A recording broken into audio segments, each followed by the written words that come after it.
Loving the hat. It's a cowboy in me. Well, and you motivated me because I got my cowboy shirt on. Got your boots? Absolutely, and that's a rare occasion to have my boots on. And that was captured on camera. The high kick. Nice. All right, we're gonna people. We're here. We're today. It's technologically challenging. There, music is down. No background stuff. All right, I'm looking at the camera officially. 360 Performance on a Friday. Just a little past 11 o'clock Mountain Standard Time, but you know, perseverance, just the grit to just get it done. I'm here, and I'm feeling good about it. And I'm going to introduce my my guest today. He's been with us before, but today is a special day, and not just because of the Sarge, but because we've got to be thinking about people around our communities. This week in Colorado, in Aurora, Colorado, a suburb of Denver, there was a shooting at Aurora Central High School. And regretfully, some children lost their lives. Some other children were put in the hospital. And yet they haven't figured out why that happened. We'll talk a little bit about that, more about from a performance perspective in a moment. But I just want to set it out there and try to move to a positive place after that. But I think it's important to recognize the fact that we got to get our shit together. We just have to get it together. And that's what opens my show today, about saying good morning and sharing with you why I'm grateful. I'm grateful for my health. And I'm grateful for the ability to physically move around the world and interact with people. Well, after this week's news at Aurora Central High School, I'm going to interact more. I'm going to speak out more to young people about what is important to them and why is it important to them. Not me telling them. I want them to tell me what is going on in your world that it is so important to you to pick up a gun randomly and just start shooting in a classroom or start shooting at a corner and killing an innocent citizen. It doesn't make any sense to me. So as I say that, every Monday we have a mindset moment that I put out that relates to Friday's show. And this week's mindset moment was this. Effective communication is built on the cement of trust. And trust is based on trustworthiness, not politics. Now that comes from Stephen Covey, a mentor of mine, a teacher of mine, and regretfully he's no longer with us. But those words, especially the word trust, communication, trustworthiness, and then the phrase, not politics, rang out to me.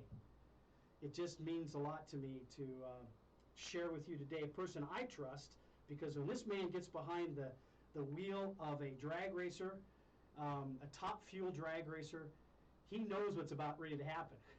He knows that when he pushes one hand forward and grabs with the other one, it's over 6 G's of force on his chest. He's pushed back into the seat, and he's launching himself down 1,000 feet at hundreds of miles an hour. I'm welcoming Tony Schumacher, the Sarge of Don Schumacher Racing, better known as DSR, who's going to start 2022. A full season, dude. That is outstanding. Loving that. So what do you think? What are you grateful for? Well, I'm grateful for the people around me that make it possible to do that. You know, I used to sit in that race car, and I like to start a lot of my speeches by saying I'm a gifted driver, and people crack up and go, oh, that's a cocky dude. And I said, hang on, you're not listening to my full sentence. It's a gift to be able to do what you love to do. So it makes me a gifted driver. It's a gift to do it with the people capable of those big moments, and then it's a gift to be able to do it in certain times in the season where you absolutely positively have to win, and you look around and you feel blessed with the 9 guys you got around you, because, you know, we've all been around, you know, people who probably couldn't pull their weight in those situations. Fun people, great and everything, but the selection process for the people that work around my car, I'm grateful that my dad gives us the budget to get the right people. I'm grateful that my crew chief is intelligent enough to hire the right people, and then I get to drive that car. So it's a series of things that I'm grateful for. I'm even grateful when I'm upside down on fire for people, you know, impact that make excellent safety gear. You reminded me of another quote from somebody that I think you might know. So I'm going to ask you to tell me who you might think this quote is from. But when you said, it's just that's who I am. I'm a grateful driver. Well, it's not brag, it's fact. And the person who said that was John Wayne. John Wayne, in one of his movies, he said, "Ma'am, it's not brag, it's fact." I don't know if it was McClintock or whatever he was doing. He was big dogging to somebody. But it's just fact. I mean, you strap your butt into that cockpit, and when you throw the switch, there's no turning back, and that takes a certain amount of skill and the gratitude of the people behind you that threw that nitrous in there to make it go. That's just amazing stuff. We have a great, one of my favorite movies is Miracle. And in that movie, Coach says, great moments are born from great opportunity. And, that starts so much before the opportunity arises. We look back at 2006, we set the greatest run in the history of the sport, known as the run, but it didn't start at that point. It started at the beginning of the year when we were off and we were behind and we weren't getting the wins and we were working 3 times the amount of hours as normal to figure it out. But when we got near the end and we recognized the moment that it was and the opportunity that we had, and recognized that we had people capable of that moment. Because, I was going to stage a car and be 4 seconds away from either winning the race and not being a champ, winning the race and setting the world record, becoming a champ. Yep. All the different possibilities there. And, I pulled the team together and said, let's look at this. This is a great opportunity. This is what it's all about. We dreamt of this moment our whole life. And I think that is where people, they lose themselves a little bit when they get into that moment. They choke on it. And it's like, you spent your whole life dreaming of this perfect bottom of the ninth bases loaded moment. It's just, then we all wake up sweating going, oh, if I was only there. Well, then you get there. You got the right people. You got the right parts. You got no excuses, right? You're going to leave there, whether you win or lose, having to explain it. And, I always said, man, this is a great opportunity. So then later down the road, I'm explaining to my grandkids what I got to do. I knew the opportunity was there. We had the right people for it. And we went out and conquered it. You remind me, because I was at a series of those races in that run you mentioned, and you're talking about having the right components together to take advantage of the opportunities in moments where sometimes the members of the team aren't sure they're the right part in that opportunity. They have to be kind of leveled up to get to the right place. And I'm thinking of a team in the state there in Texas. I think they're called the Dallas Cowboys. And they got some parts, and then the Denver Broncos come in and just kick their butt in all 3 aspects of the game, and yet the next week the Denver Broncos can't find their butt with both hands. Right. And it's just extraordinary how consistency from one event to the next is built on constantly remembering, I've got an opportunity here. I got an opportunity to deliver, and I can step up. And I can give what I have to give. Now, as I say that, you've had a couple of events that have challenged you to step up a couple of times, and one is you just got married. You now have got to check your health and wellness because you're getting ready for a 2022 season.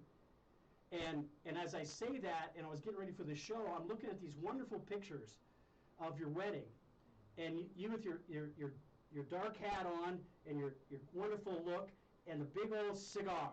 And I'm going, the smoke is flowing. I'm going, well, okay, health and wellness, okay. We'll debate that a little bit, because I love the cigar too. I'm a Dominican guy, so I kind of like those as well. But I'm curious about the 2022 season after being away, kind of on and off for the last, 3 or 4 years? What's your biggest expectation for this 2022 season? Well, you got to rebuild a team. Even if I took a whole team from whoever it was and put them underneath me, they don't know me, my driving style. But calmness, these people have watched what I do. They know how I drive. We're going to have a good time. Yeah. I look forward to, I did 19 years with the U.S. Army, driving for them, recruiting for them, and it was overwhelming at times. So whoever comes on, I look forward to building partnerships, building new teams, more the business side. The racing side, I told Tony Stewart years ago, great guy, you know, I worked with him. He owned Ryan Newman's team. Ryan Newman had the Army car. Yep. And we sat there one day, I remember we were in Indianapolis, and I was about to race for the finals. I think it was Larry Dixon. And I was showing Tony some videos, and he goes, man, shouldn't you be focused? And I said, let me explain. This is 3 seconds. I'm going to win and lose. He goes, I know how to drive a race car. There's nothing I'm going to teach myself in the next 3 seconds or 5 minutes before a race that is going to prepare me for what I got to go through. Either I know how to do it. And I use that in the 200 speeches a year I used to do for kids. I'd ask the kids, did you all study for your test? And they all put their hands down and laugh. And I said, but hang on, why? You know you got a test. You know what page the answers are on. The teacher not only gave you the pages, but read it to you. The only way you cannot pass a test is if you just don't care. So if someday down the road you want to work on my car, and I'm going to look at your report card and go, C's, huh? And you can tell me you're an A student, and I can even look at you and go, you know what? You look like an A student. Problem is you don't care. So the caring part of it is important to me when I'm buffering a car that makes 11,000 horsepower. Understand that I know how to drive a race car. I'm going to get in the car and drive it fine. I'll be prepared mentally, physically, and I will have my cigars and whiskey.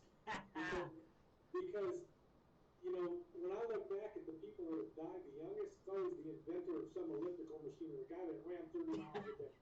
It's the guy that drinks a little whiskey at night and goes, hey, man, you got to be well balanced. Yeah. You know, you got to have your early morning, you get to the gym, you do your workout, but you got to slow down at night, too, and think about what you've accomplished and what you've done and enjoy. You know, if you're not enjoying it because it's all work, why are you doing it? Then you're just building up stress. Yeah, I like you have your way of saying it, but the theme of what you're saying is true for every athlete I deal with and every senior executive who's trying to strive for more. He says, well, I got to do more. I got to do more. I said, well, that's a strategy. That's a method. But I can tell you, I can show you cases of those who do more wind up doing it not for a long time. So it's a matter of who are you and what's the right fit for you, which is my lead into my next question for you is who's going to crew chief you and what do you want to make sure they know about you in 2022 to get you to the championship platform at the end of the season? Well, Todd O'Hara will be our crew chief, which was Leah's crew chief. He's staying with our team, and I have never been able to work with him, but he's worked directly with Mike Green, who is my crew chief, and he has a complete understanding. He's watched, he's looked at my charts, he knows what I do different from the other people, and we're going to have a good time. We're going to start off slow. Look, we won 6 championships in a row with Alan Johnson. Mm-hmm. When Alan Johnson left, I was told, we'll still go out and win a few races with Mike Green. And I was told this by important people, that you'll have a good chance of finishing number 2. But we went out and won the championship the next year with Mike Green. So, but the funny thing is, when we actually tested at West Palm Beach, Florida. We got to West Palm Beach. I had met Mike Green, but didn't know him. He was one of our crew chiefs. Already was working with Bazemore, I think. And he came over, and we go to start the car the first time, and it doesn't even start. And I got out of the car, and I looked at my team, and I said, look, just won 6 championships in a row, and I'm going to win another one. And when I'm doing my speech this year, I'm pointing out the fact that the car didn't start. And I did. At the banquet at the end of the year, I said, you all remember when that car didn't start the first time? I said, it's adversity. It's getting through it, getting and fishing through those moments that seem a little extra difficult. And, we'll do the same thing with these guys. Most of these guys won't have, been able to work with me in the past. We'll sit back and we'll calmly get through it. We'll work through each scenario. Here, I'm going to say one thing. I love this. When people tell me I have a problem, I always stop them and say, do you have a problem or do you have a situation? The problem is when something is really hard to do and you got a bunch of idiots around you that can't figure it out. The situation is the same question with people who can figure out stuff. Yeah. So I surround myself with people much, much smarter than me that are very good at what they do, and I let them do their job. And then I get in the car and I do my job the same, like a machine every time. So they don't have to question what I'm doing, because it just throws a multiplier in what they're doing. So be a machine, go out there, do your job, do it right, study for the test. So that when the answers are going on the paper, they're the right answers because you actually understand your part of the deal. I'm gonna ask you to think about this version of what you just said. You don't have any problems. You got choices. And make the choices that fit. So as I say that, I'm going to ask you another question about Todd. Who's taller, you or Todd? Me. Sure, it's okay.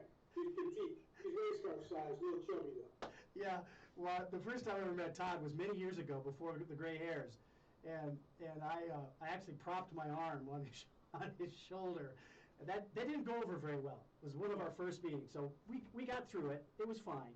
If you bring him Spam, you can do it. Oh yeah, that's a delicacy.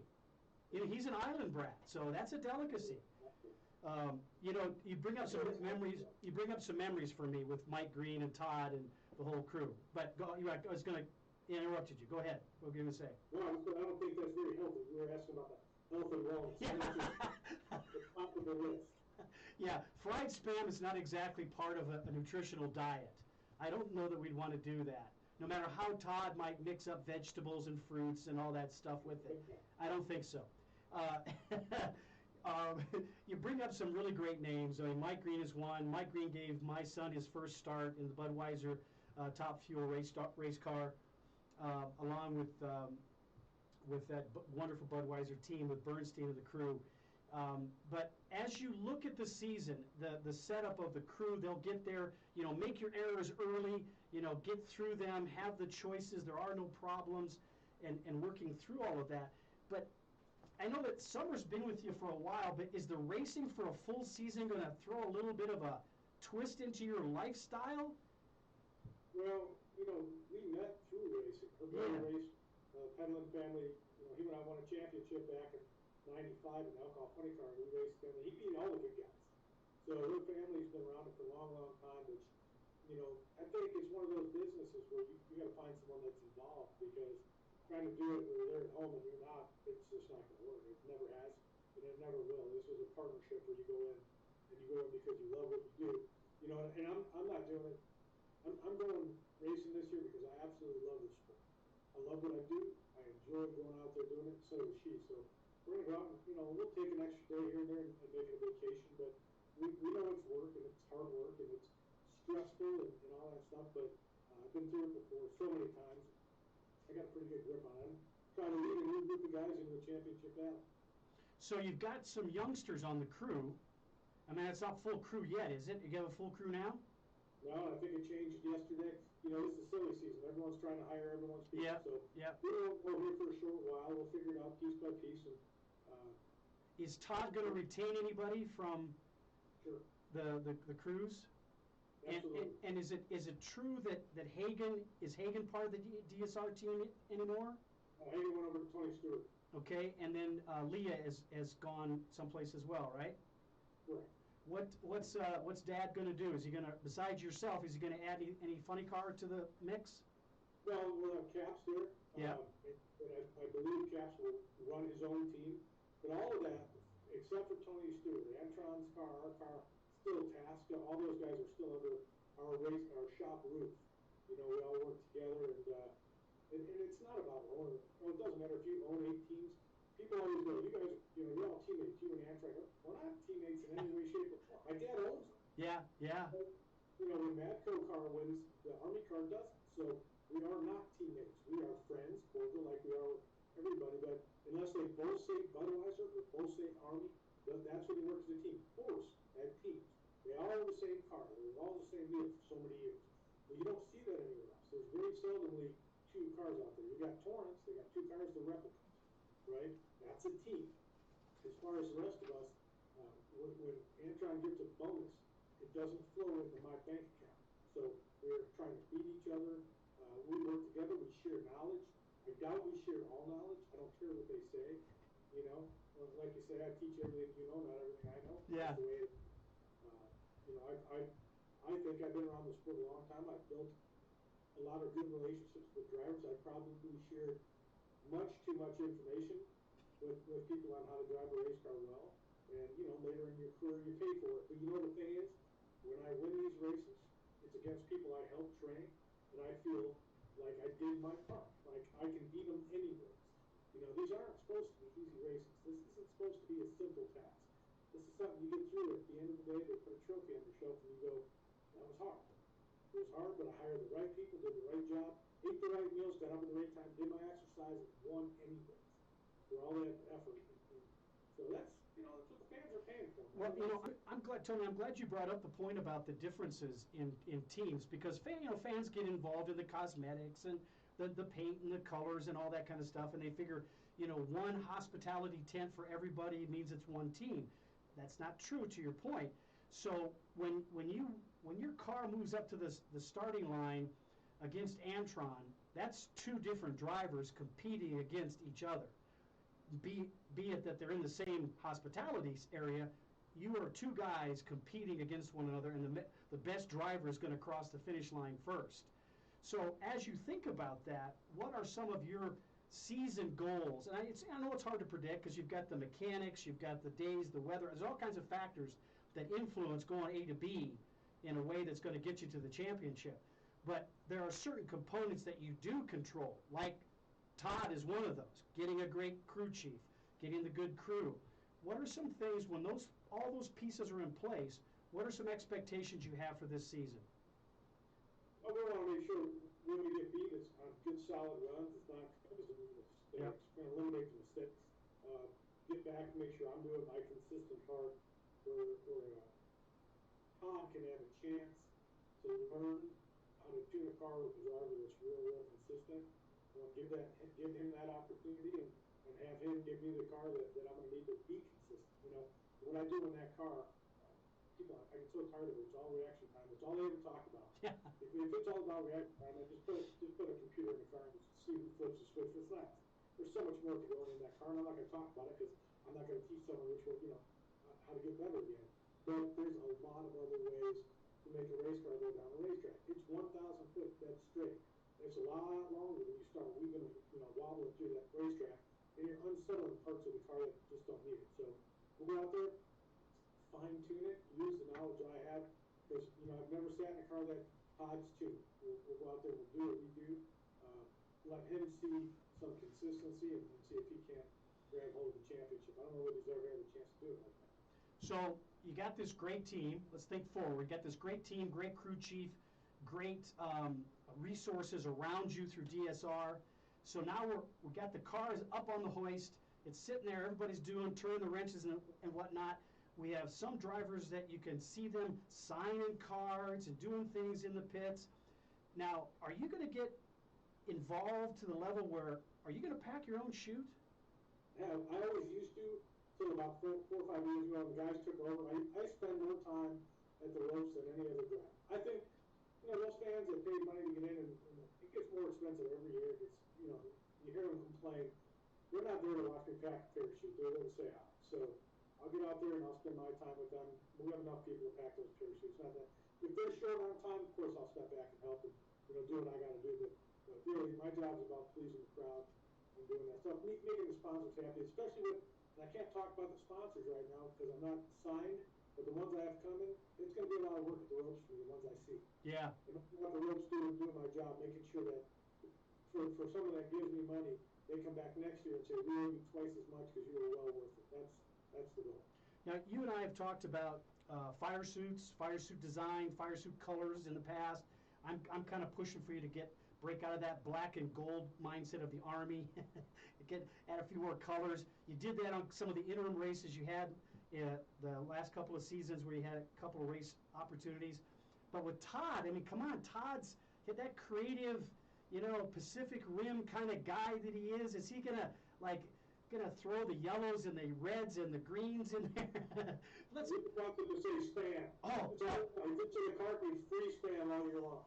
We're working on some cool stuff. I think one of the cool things we got, we were always being told what colors and everything was going to be. Now with the Maynard family, picking up half the races, we can kind of do it whatever they want to do. I mean, we're going to throw something with charities on, and we'll help, different foundations that they're involved with and different businesses.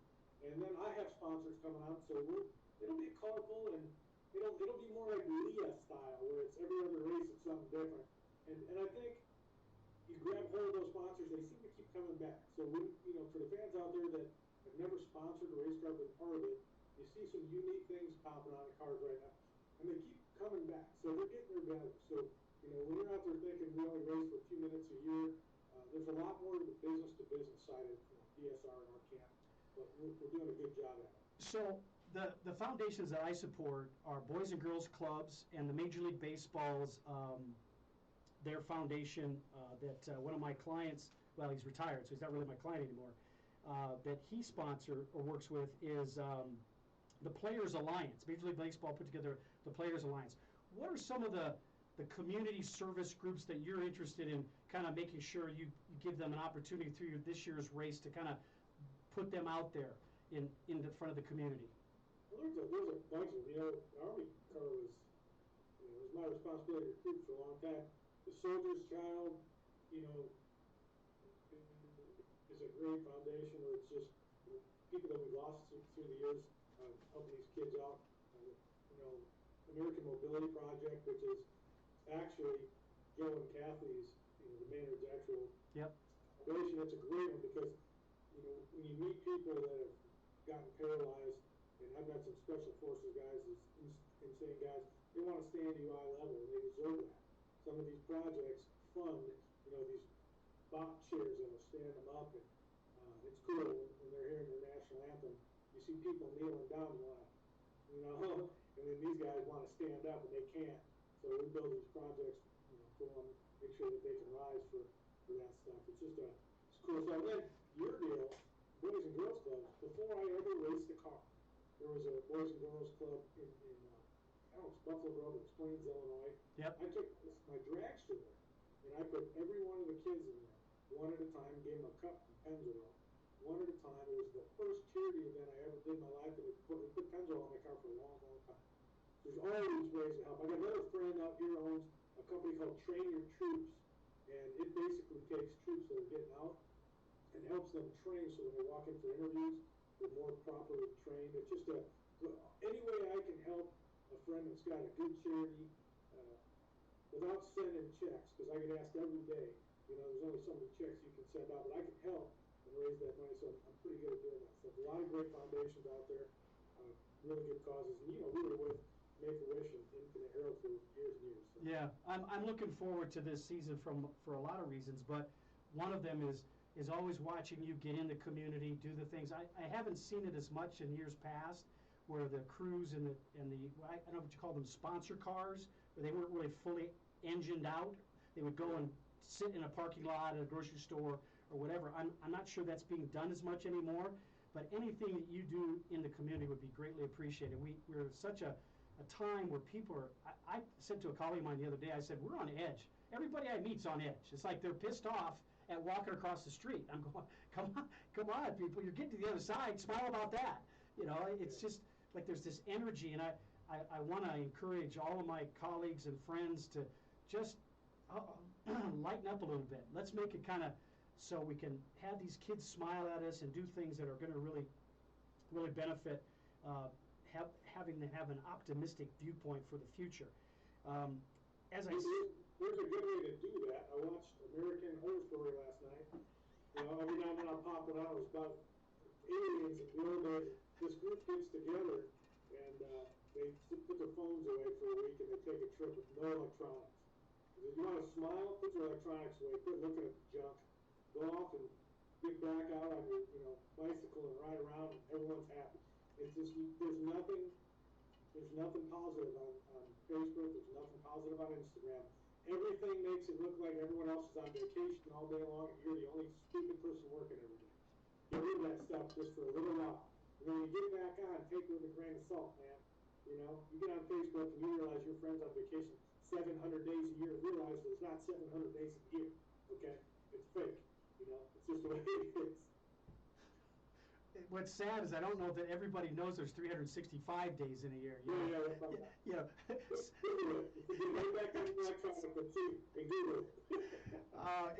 Public education, a whole other subject for me to delve into about what we're actually teaching our kids and what they retain.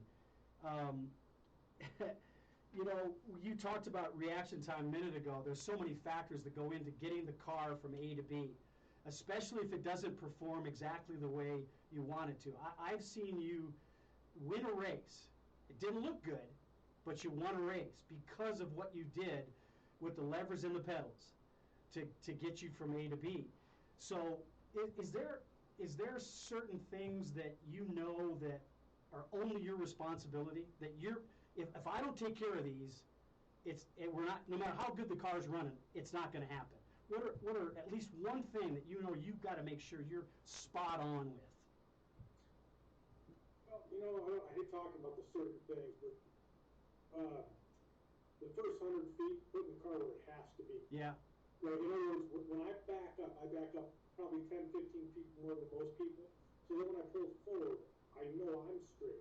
Because they're telling me left, right, they're guiding me, and I can feel it, and I'm going to hit the gas, and I know my wheel looks like it's going left, but I know the car is going to go right. It's just, because it's going to leave with the front wheels up in the air, and the first thing I have to do is to make a motion to center, if it's not straight.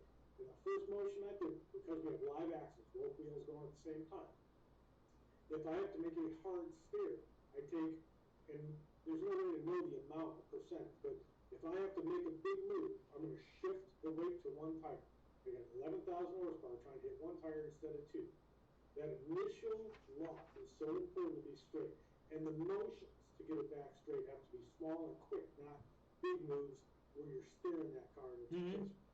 Weight transfer. And we're making a car that weighs 2,000 pounds with 330 miles an hour. We need to get the weight transfer to go forward, not side to side. Well, and you've got the force to weight ratio is unbelievable.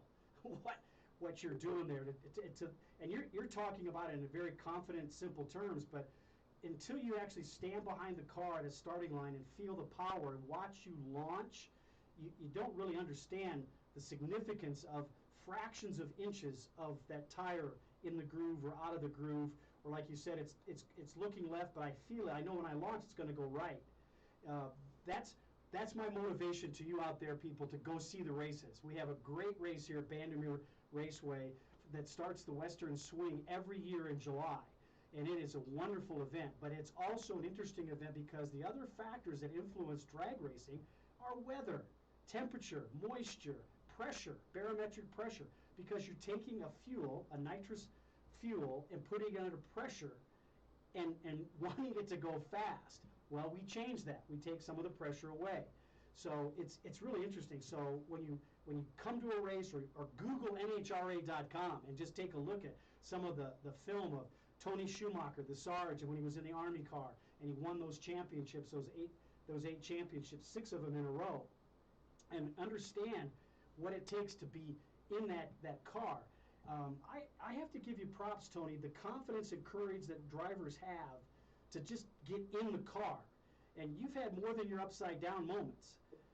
You and John Force might tie, I think, for your upside down moments. What do you say to young people about maintaining their confidence, having courage in moments of desperation or urgency? That's a really good question, because you got to find that yourself. Our soldiers really taught me that. Those guys do, firemen, police, walking into a place where you know you should be trying to get the heck out of. It's the same thing as what we do. We're going to get in that car. Everything in the world is telling us this is a stupid idea. But we've got to soldier on and do it anyways. And that is the key. And I think you can't do it at the beginning as well as you can do it at the end. At the end, you've realized, I can do this over and over again. I can do it well, and I can survive crashes. And yeah, it's hot. Yeah, it hurts, but we can do it anyways and get back into it, win more championships. So, but it's hard to do stuff the first time. The first time you drive a top fuel car, nobody can tell you what to expect. They can tell you what pedal to hit, what to let go of, and that's it. You're going to hit the gas pedal, and you're either going to get out and love it or hate it. And, it takes different people to do different jobs. Trust me, there's a lot of crew chiefs out there that would possibly, not a million years set foot in a top fuel car. And I sure don't want to work as hard as those guys work at tuning a car. That is a stress-packed job. So Tony, how important is accepting failure in your journey towards success? It's mandatory. I got 85 trophies on the shelf, 85 most wins history of top fuel, and I've lost hundreds. So it depends what you consider defeat. I know that I'm going to lose a race. That's going to happen. There's a lot of people trying to beat. Heck, there's 16 cars and one's going to win. That means 15 lose every time. It doesn't mean you're going to lose. It means you got beat. It doesn't mean you can make up excuses. so that that way doesn't happen next time. And just go out there and enjoy it. Again, it is a sport. My job, as much as it is to put a championship trophy in the DSR, shop, it's really to make a whole bunch of people who had a rough day at work, who probably didn't get paid enough and did too much time, make them have a good day. I am an entertainer, and that's what I do. So when you ask about packing my parachutes and stuff like that, it's a good way to stay away from the fans. It's a good way to look like you're busy, but there's other people for that job. Get out and do your true job, fill those stands, make the people, I see drivers walk away with a line of people, and they go, "Oh, I'm sorry, I got to get back to packing the parachutes." No, you don't. You just don't. What you're saying is you don't want to be around people no more. But that kid that waited at the end of the line that didn't get the autograph, he waited the longest. He's the one that should get it. So stay there, make sure everyone wants to be pleased. Don't sneak out. Nothing else is more important. I see some people in different sports that I look at and I just respect so much. They give people the time. They're overpaid athletes. Yeah. And they still give them the time. Give them the time. Don't act like, you don't believe your bank account. How about that? Just because it's all big and fat and looks juicy doesn't mean you're better than that person standing in line. Stupid stuff, man. It's something I've been really fortunate my whole life where I enjoy the people way more than the paycheck. So Tony, when you're walking the midway or heading toward, you're in a golf cart heading towards the starting line, what's the strategy for a fan to get your attention if they desperately need to talk to you? They do. They all do. And then they don't have to work very hard. They just go, "Sarge." And then we just turn around. If we're heading to a media thing and it's got to be there, we'll just say, "I'll be back in a few minutes," or whatever. But 9 times out of 10, anyone that's ever tried to get my autograph, if you don't have my autograph, it's because you don't like me or don't try. Because I'm out there all the time. I mean, period. I sign more than anybody else. So you're doing a lot of work to support the sport, obviously, and to support your team, being that voice and that vision of the team, that emblem. But there's also inside the trailer. Todd's going to be in there in that little up at the top above the truck, and you're looking at the computers. What are some of the things that you take away from looking at the computers that have nothing to do with turning the wrenches?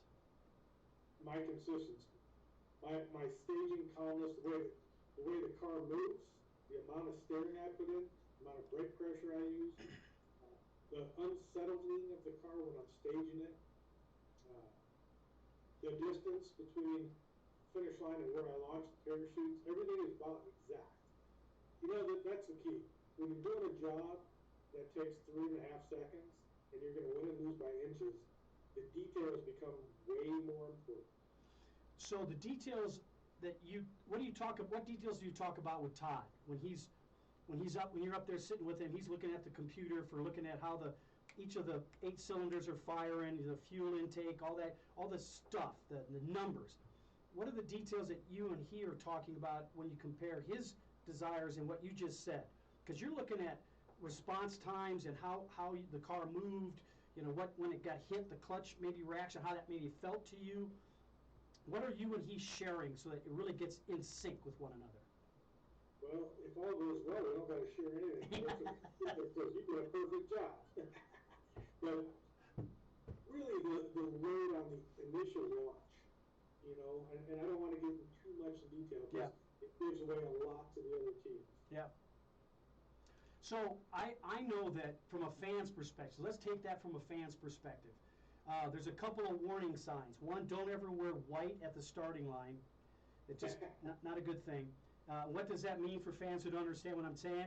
There's little micro specks of rubber that comes off the tire when they hit the accelerator and those tires start spinning. The tires will literally go from about that wide to about that wide in a matter of seconds. So it's spinning off this rubber and spitting it at you. So you want to make sure you're prepared for that as a fan. That's an indication of the start of what Tony's talking about on that initial hit.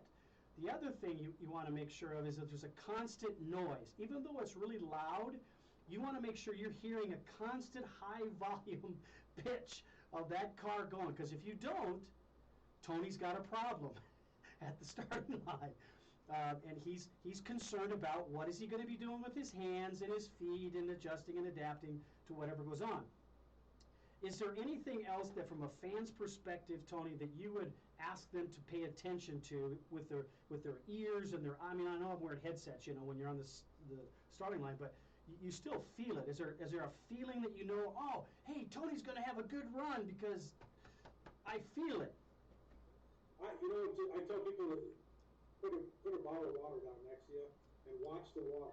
When I leave, we're in primary clutch, right? So we're very clutch for about a second, hard as we can, and then secondary levers start to apply. Watch where your water bottle goes, like watching Jurassic Park. Smooth when I leave, and then it just starts to vibrate off the bench. There's loads of clutch coming in. That's awesome. Yeah, that's a good one. That's a really good one. That's a good fantastic thing to do. All right, so let's come back to the beginning a minute. So we started off talking a little bit briefly about you got married. Summer and you have been together for a while. You finally decided to make it.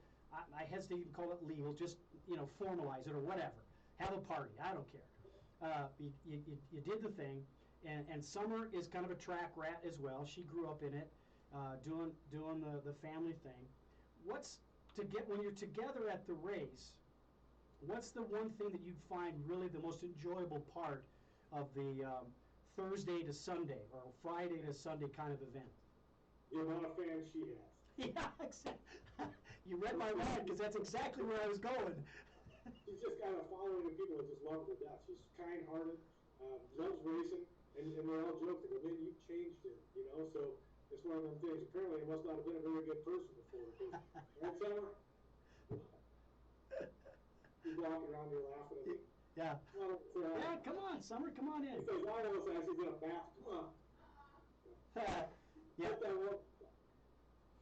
It's with you and I, we don't care. It's certain, the cosmetics are not right, the hair's not right, something's not right to make it fit. But I know that in the world of drag racing, it's got everything from the street sweeper to the senior executive that attends these races. I know I've been at races, especially like in Vegas, Chicago, down in Florida. You got suits in designer European shoes and women dressed to the nines. And then you've got the guy that's got his face mask on, is absorbing nitrous at the end of a pit. It's just the most dynamic group of people I've ever been around at any sporting event. So for you in Summer, what's the most enjoyable part of people watching? I mean, it's diverse, but what kind of sticks out to you? The kids. Yeah. And just the kids. It's just insane smile, and there's not an angry bone in their body. They're just so pleased to be there. Yeah. They're so excited. It's just absolute excitement. They love it, and we need that because kids are. Yeah. Oh gosh, yes. I can't handle it. I do it too. We all do it. Yeah. Yeah. We kind of got hit. Yeah. Wow. It's like get out and see a car, feel horsepower, watch 9 people work for a few minutes on building this thing, because your excuse that you don't want to get up and do laundry or you too much work or God, forbid you got to get up and do laundry. It doesn't. You're complaining about stuff, but these guys are a freaking machine. Watch them and realize they're just like you, but doing hard work. You can do it. They need this lesson, and we're losing it here. Yeah, that's a good point. We've got to get our kids to get their butts up and realize, there's work to be done. Yeah, and I remember, you know as well as I do, you've had the championships, and you can watch the teams in championship seasons. They're like dancers. They're in concert with one another. They're, because the bottom end guy's dealing with temperature and hot liquids, and yet nothing ever drops on him. Things are, they're talking to each other, they're working together, the sound of the pneumatics going off. It's just this concert of movement and sound in the pits, which emphasizes your point about get out there and do something and really work at being the best that you can be at whatever you choose to do. Martin Luther King had a great quote about if you're going to be a street sweeper, be the best street sweeper you can be, and revel in that, because that's what you choose to do. Sometimes we don't have choices, but if you choose to do it, be the best. Be the best. You don't choose. even if you just get stuck there, make people proud that you're doing it right. I mean, So there's a lot of opportunities out there. Just go out there and figure it out. I know you can't talk about the sponsors too much because we're kind of early in the season, but the expense of the car for each race for sponsorships, if I wanted to be a sponsor, it can be a substantial number. But talk to me a little bit about the value of why sponsorship, other than the economics, is real, right? It pays the bills and gets everything taken care of. But there's also a benefit on what you see, because NHRA and NASCAR fight back and forth about who's got the biggest profile, you know, in promotion and sponsorship. But when you see things on those cars, why is that so important? Because it's not all about selling product. Well, the Army wasn't about selling product. It was about one-on-one show and teamwork. It was the best recruiting tool the Army had in the history of recruiting. They never had a more successful program. We're working with, and again, I can't name things, but it's not all about the name on the side of the car. It's about the business to business. In other words, we have a Napa car, we have a Matco tool car. So when you look at it, we have 1,500 Napa independent non-PA trucks. We have 4,000 Napa or Matco, and we have 4,000 Napa stores. So we have 12,000 Napa Auto Care stores. So people that want to do business to business, we provide that. It's an easy walk-in. You know, being that we have a teammate that we can supply direct links to. So there's a lot of good business out there. You know, the NASCAR, you got a long race, and it's good advertising. But it's, you know, you're staring at a name for a long time. That's an advertising dollar. If that truly is what makes someone get up and go, okay, we'll buy it. Whereas a drag race, I have one-on-one. So because we run for 3 minutes or 3 seconds at a time, I have a lot of time to stand at the ropes. I become your salesperson. Yeah. So standing out there, whatever you want the message to be is on that autograph card. It's just a very different world. So you're in the mature level of your career. Where do you want it to go? What's left, Tony? I mean, you've won. You've got all these things on the mantle. What do you want to do with this? I want to win more. I want to build a bigger mantle. All right. I mean, I do not want to own a team. I never did. I did. You know, proof is in the pudding, right? I don't think standing there on the start line watching 2 people race has never been my thing. I got to be in that car. And when I'm done with that, I'll move on and do something else because, you know, it doesn't entice me to do that. My dad loves being part of that. Yeah. He loves that world. He loves the business side of it. I love closing the deal. I'm the guy, you know, you put the rifle in my hand, you let me be the sharpshooter. I'm the John Wayne, and I'm the Clint Eastwood, right? I want that job. And I want to practice, prepare for it, the eyes closed. When I can't do it anymore, step aside, put some kid in that can. But I can right now. So, yeah. There we go. So as we talked about when I opened the show about the dilemmas of young people finding their way, making better decisions for themselves. Regretfully, it wound up being a tragedy at Aurora Central High School this week, one of many over the last few years. Give me a rundown, just so I can remind myself. You've got an 18-year-old son. Give me kind of the ages. You've got how many? 60. Okay, so you've got a really good, interesting age group there, and they're hopefully a reflection for you. What's something you want to tell young people based on your experience as a dad? And I know, look, you and I are kind of kindred spirits. We're old, but we think like we're 12, you know. So with those experiences and those reflections, what are some of the things you want to make sure kids understand about what the future can bring to them? I always say that, and trust me, my kids have listened halfway to what I say. I wouldn't pay more attention. Dads, we all got tough jobs, man. You know, they'd much rather listen to their friend's dad than you. But I always say that take that test and understand it's a test. Understand that there's answers for it. Understand that if you read those answers, you can write the answers on the test. And those little steps will make the rest of your life super fulfilled. Because once you learn that getting an A is simple, read the book, put the right answers on the page, everything becomes. Because what's going to happen to these kids is they're going to change jobs 5 times. You know, and that's what the average is, right? And so, whatever job they take first, if they're educated, well-spoken, kind, they're going to be able to walk into the next job interview and show the owner or the boss that they can learn because they've learned how to pass those tests. That A, it just means that you figured out where the answers were and how to put them on there. Doesn't mean you liked math or liked science, but you understood it was going to be difficult and you did it anyways. That is a great lesson for kids. They need to pay attention. Yeah. So with that being that paying attention, I'm wondering if you've got any indication from any of your kids about their paying attention to drag racing. Anybody interested? I think my son Michael would. My daughter might even do it. My oldest, no interest. He's into gemology and he loves stones and he always has since he was a kid. Loves making music. Yeah. Hates getting up early and all the stuff that 20-year-old is trying to figure out life about. The middle one would love it if I did. I'm not sure I'm going to push him into it. Drag racing to me wasn't something my dad pushed. It was something I had to fight to get in. Like, if you don't fight to get in there, you do not belong. If you don't figure out a way to go around your dad and get it done anyways, my dad only did it because I figured out how to do it without. Yeah, yeah. And this is one of those sports where it's going to cost some money. It's going to take some time. There's a risk. It's a difficult thing to do. But if you figure out how to circumvent everything trying to stop you, you're going to get it. Yeah, I think that's a good segue as we near the end of the show today. Is that error and failure should not be the reason you quit. It should be perhaps the reason you continue, because it tests your desire.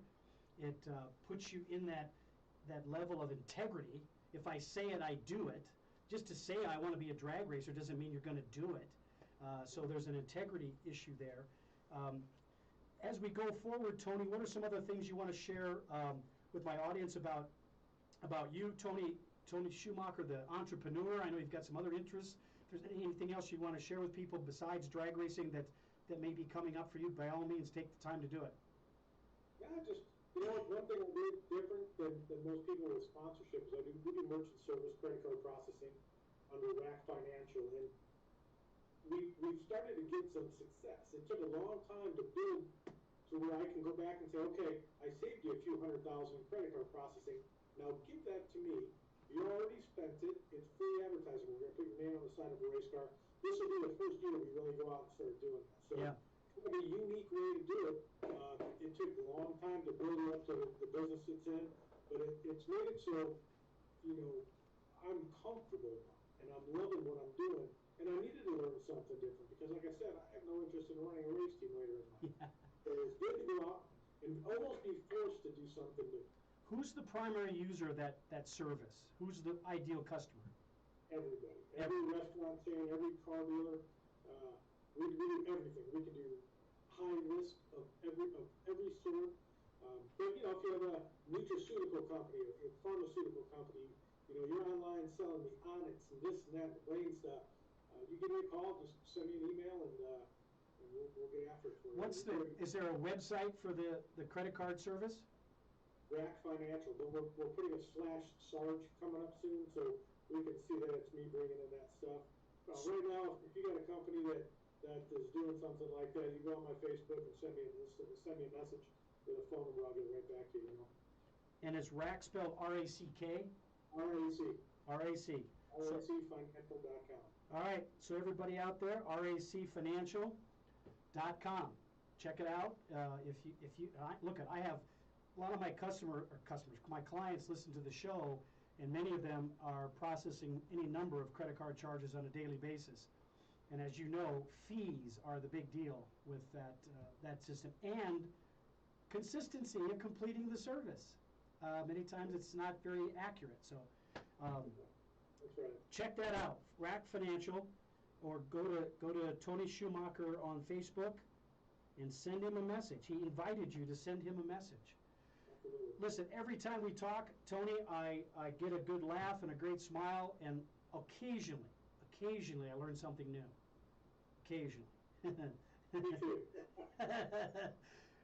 Give my best to Summer. I'm glad she was kind of a sidebar visitor and viewer of today. I look forward to the season. You can count on seeing me on the starting line, cheering you on in the months and weeks to come. Have a great great day today, would you? Absolutely, you too. Take care, bud.